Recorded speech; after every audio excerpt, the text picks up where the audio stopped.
Have you recently run into this error? While this is not one of the most common errors on Windows, you can still fix it using the tips in this video. Now sometimes, a simple trick such as changing the Qt file's location is enough to get rid of the error.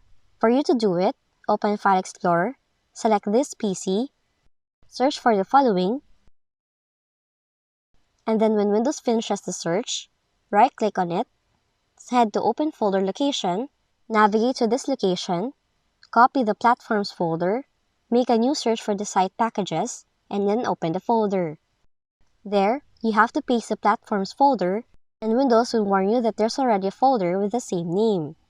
Now you just have to click Replace the files in the destination. Stop, run an SFC scan. Just open Command Prompt with admin rights, run the SFC scan now command line, run the following command line, press Enter, and then Windows will scan and automatically replace any corrupted system file. Lastly, update the malfunctioning app. You have to open Microsoft Store, go to Downloads,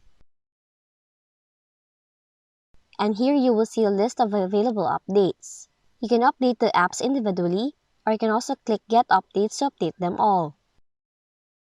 And those are the following ways on how you can fix the following error message in your Windows computer. If you found this video helpful, kindly like and subscribe. You may also click and turn on the notification bell so you can be notified from whenever we release new videos.